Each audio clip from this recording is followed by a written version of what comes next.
Okay, welcome to the All New Instant Payments Podcast. I'm your host, Tal Clark. I'm the CEO of Vista Financial, a fintech company that modernizes payments and payroll for hourly workers and their employers. I've worked in the payments industry for 30 years at companies like Fiserv and Money Network, and I'm glad you're tuning in today. If you like what you hear, please do us a favor and subscribe, leave a review, or suggest a future guest for us to talk to. This podcast features industry leaders to discuss some of their challenges and the technologies they've used to improve their workplace.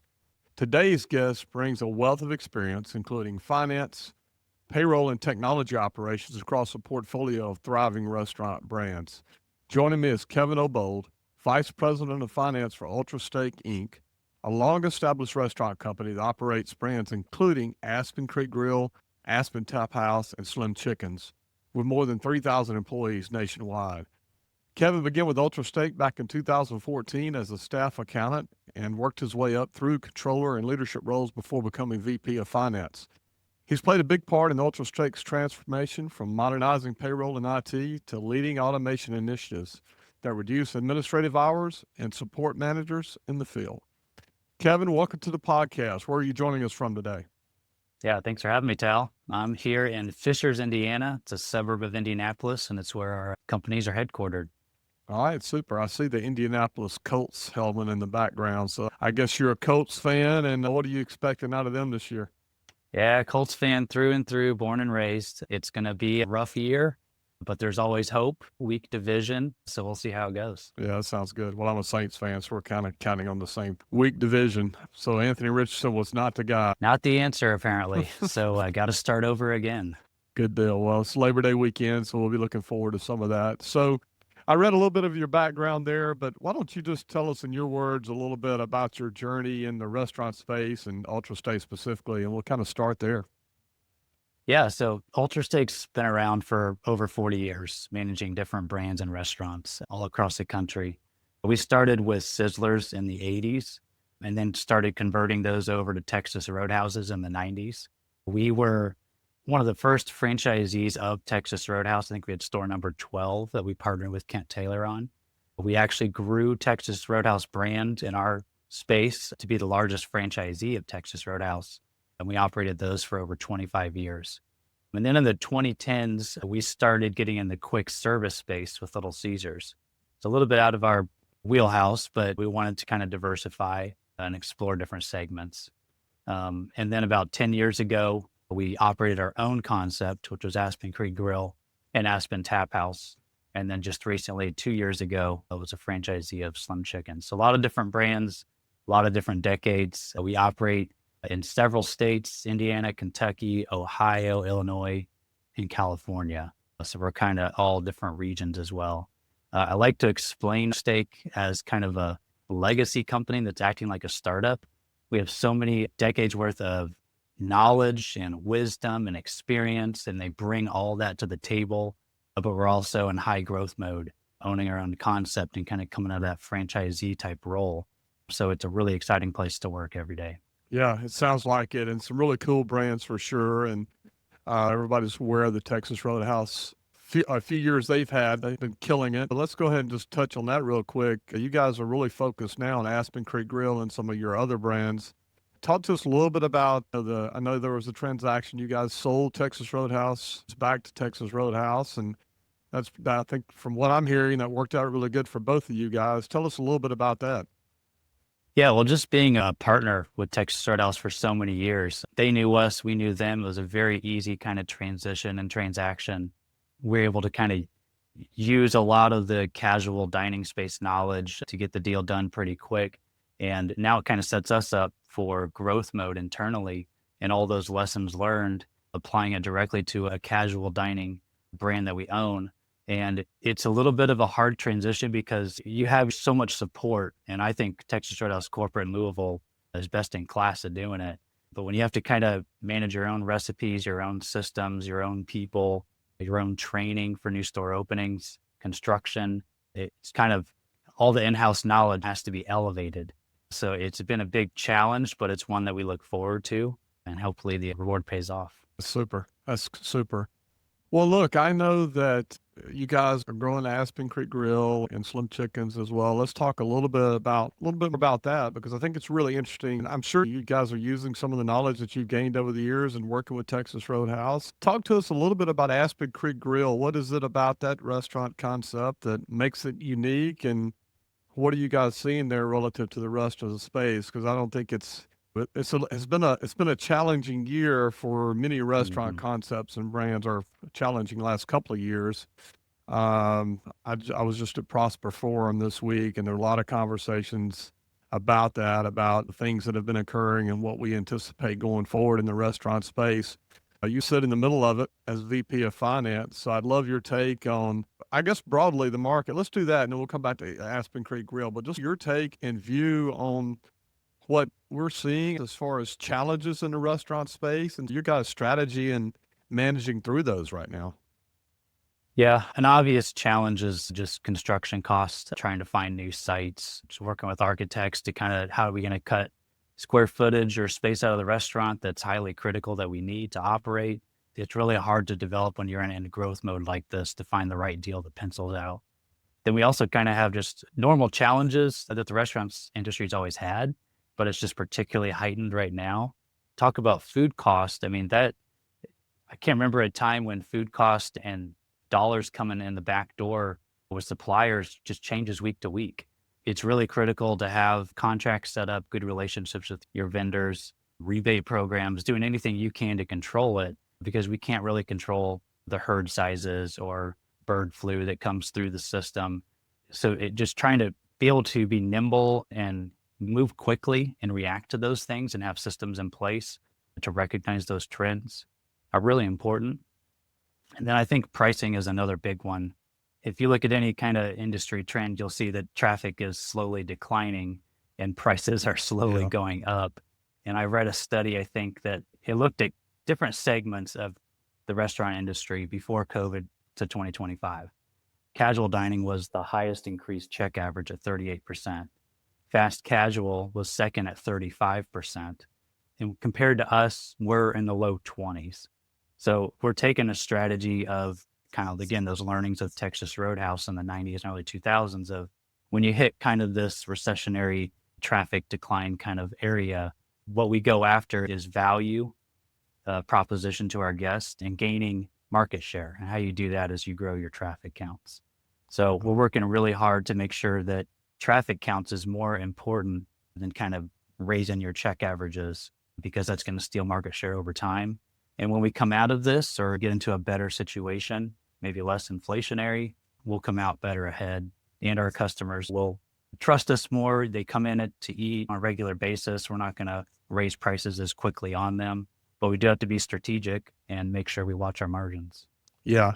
Well, that's excellent. And I do, based on, again, what I've heard and picked up in conversations, I think that's happening. And I'll just give you an example. I guess the guilty party here will remain unnamed, but there was one restaurant, table service restaurant concept I've heard talking about the realization of where their prices had increased over the last 3 or 4 years, almost as if these incremental increase occur, and I think sometimes they may occur at the manager level, depending on the concept, or the region level, not necessarily at the corporate level.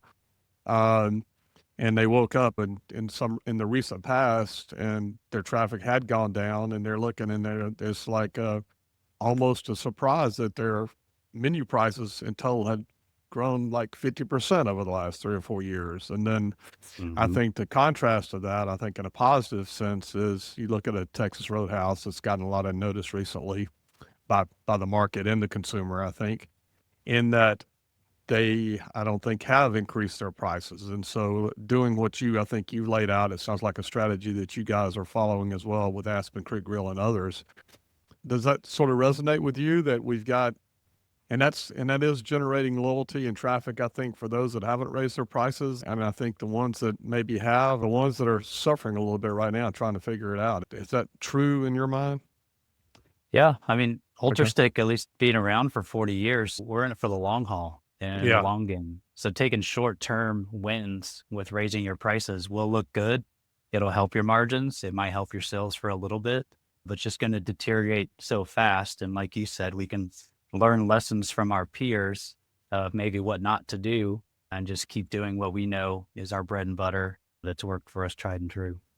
Yeah, that's good. That's good to hear, and it's good to see. It's good to see. We want all brands to succeed, and it's good to see that you guys are in a good spot. So, I tell you what, it was interesting for me too, and just looking at some of this while we were at Prosper Forum and some other restaurant events, because we're trying to make a lot of those and meet our clients and meet folks like you guys and industry leaders. And one of the things that's just you don't think about is just, I guess, the cattle situation, right? I mean, it's crazy that evidently we're running into a shortage that, and it didn't sound like there was any near-term solve for that. We're talking 5 or 6 years out before we get back to what might be considered normal. And I find that very interesting. Um, I'd love you touched on it a little bit, but how do you manage through that as a restaurant? You guys in the restaurant business have so much to deal with. We're talking about what's your supply, and it's not like you can make more paper plates or make more hard products. We're talking about agricultural products at the end of the day. How do you see that, and how do you plan to work through something like that where you know that there's going to be shortages over the next little bit? Yeah. We're looking at a chart and studying it the other day and seeing that I think it was a 15-year trend and it went straight down in herd sizes, but it went the opposite straight up in demand for beef. That's basic economics 101, that we're in a pretty big crunch. And Yeah. like you said, it's multiple years to kind of get those back in line. For us, with our Texas Roadhouse, Aspen Creek, Aspen Tap House brands, we cut all of our meat in-house. We sell so much of it, and we want a scratch kitchen and high quality there. So it's a big part of what we do and what we offer to their guests. And I came from no restaurant experience when I joined Ultra Steak. So what we do is we have training for our support staff. You have to go into a restaurant, work several different shifts and in different areas. Well, I remember it like it was yesterday. It was like a 90-degree, hot, humid day in Indiana. And I walk in the kitchen and the manager immediately hands me a winter jacket and a hat. And I'm like, well, what's this for? He goes, you're working in the meat room today in the cooler. And so Wow. it's freezing cold in there. You got gloves on, you're cutting meat, and the meat's freezing cold too. And I'm in there with one other guy just training with our meat cutter. And I'm working really hard all day thinking, okay, I got these ounces down. I'm making these good cuts. I'm catching on. And he gets done and he goes, all right, so that what we do is we kind of measure our yields after we're done with all of our pars for the day. He goes, your yields, they're really low. I had to fix and trim a lot of this stuff for you. You're way off under your percentages here. And it gives me an appreciation for just how tight those margins are. And even though we cut our meat in-house, there's only so much that we can control, but you have to be, all the tight margins just becomes very important for your business to control what you can control. So there's a lot of strategies that we're trying to take to make sure that we are pushing the right types of proteins. Maybe we shift away from beef, maybe go to pork for a little bit, or have an LTO with fish or something else. It's an advantage that we have a lot of different proteins to pivot to when beef is kind of a struggle, but it is the backbone of who we are. So we're not going to go away from it anytime soon. Yeah. Okay. Super. Well, that's very interesting. And so let's back up a little bit. I want to talk a little bit more about your background too, and we'll probably come back to some of this because I do find the food and the restaurant operations part of it very interesting, especially from your perspective. But so you've been there over a decade, accounting, now leading finance. You got payroll and IT that you're responsible for as well. So let's talk more specifically about that for a little bit. How has your background that you developed influenced your approach to operations? How has it framed the way you work and the way you look at things? And then we'll start talking a little bit about the people part of the business as well. Yeah. So my background, like I said, it doesn't come from restaurants. So when I kind of look at everything in the business from my lens, it's very administrative, very systems focused, accounting, business type thinking. And when I talk to our operators, interact with them, what's going on in their daily lives, they have a very entrepreneurial, autonomous approach to their restaurant. It's their business. We take the Outback Roadhouse model of letting them have skin in the game. So it's really, they're invested in how the operations are working. So I've had to learn a lot about transitioning over to the soft skills, understanding hospitality that's relational. Mm. And a lot of leadership is based on trust. So getting to know these partners, what makes them tick, what's going on in their daily lives that is important to them, and then how can I support them and what I can bring to the table to kind of elevate that. So my job is to make them look good, to support them and what they're doing with their teams, and just kind of make their lives easier so they can focus on the guests, focus on the team, because that's really what's going to drive value at the end of the day. Okay, that's great. And I'm sure they're very appreciative of that, and you provide significant support for them. So we've been talking about Aspen Creek Grill a little bit, not so much slim chickens, but tell us a little bit about that concept for people that are not familiar with it. Because I think I'm not sure how many locations you guys have, but you are a franchisee of Slim Chickens. Yes. That is another a Texas Roadhouse concept. Is that right? We're basically a competitor. Jaggers is their Okay, chicken Jaggers. That's concept. right. Yeah. Okay. All right. Well, tell me a little bit about Slim Chickens then, and maybe that organization, and then how you guys work with them, and how that's going, and just the differences really between Aspen Creek Grill and maybe Slim Chickens. We can get into a little bit. Yeah. So totally different segment in fast casual with Yeah. Slim Chickens, and chicken's really hot right now. A lot of restaurants popping up. This one was really intriguing to us just because of their quality of their food, kind of their layout and their following that they have. They start headquartered in Arkansas, and we kind of are out west in our territory. We have a really good operator out there that's used to that segment. And it's been interesting to just see that, like you said, the different structure of limited service restaurants and how you can provide value added inputs to help the guests. It's having a drive through was kind of new to us. Just all the metrics that it takes, delivery, heavy delivery service providers, and understanding kind of throttling, making sure that those orders are coming in at the right time, but we're making sure we're smooth in our transitions. But it does have a lot of those elements of a scratch kind of kitchen. We make all our own in-house sauces. The chicken's very important to be marinated and not frozen, making sure hot food's hot, cold food's cold. So it's a lot of the same foundations, but just a different type of clientele and what they're looking for and what they want in the experience. It's been a fun learning experience. Well, that's good. And in that, so you're really managing from an accounting, finance, and really a personnel perspective. You have tips in Aspen Creek Grill, right? We'll Mhm. dig in more to that. But in Slim Chickens, do you have any tips that you're dealing with there, or is that primarily W-2 hourly wages? Yeah, it's a lot of hourly wages. It's less people to operate a smaller kitchen, and we don't have a tip system Okay. set up. It's not a primary driver of their earnings, but the different positions that they work do have different rates, and you have to kind of manage of who wants to work that position. Maybe it looks more fun or a little easier, but it could be really important to just kind of like cutting meat at a Texas Roadhouse. You got to be able to do the right things on the fry grill or the cashier, being able to have good relationships with your customers, being kind of the front of the business. So yeah, there's different roles and different spots that just have the right people on the bus and the right seats on the bus too. Yeah, it's crazy. It's crazy. I guess you mentioned chicken's hot right now. It's crazy. I think from what I understand that millennials and Gen Z, they don't want bones in their chicken anymore either. Is that right? That's true. Yeah, tenders, man, they are hot right now. Yeah, it's all tenders and nuggets. So it's amazing how you guys have to adjust what you do as a restaurant and what concepts are working and why. So we'll talk a little bit about the technology investments that you guys have made recently, and we'll go back to Aspen Creek Grill. So what are you seeing, and what's some technology investments that you've made recently in that business that are helping you with operations? Yeah, I mean, most of what our technology investments that we've done recently have all centered around the point of sale. It's kind of the backbone of our business. It's really hard to start anywhere else. So you're just trying to maximize what you can get out of that depository of data and make sure that it's coming as quickly as possible. Our back office system was one of the first things that we changed about 4 or 5 years ago.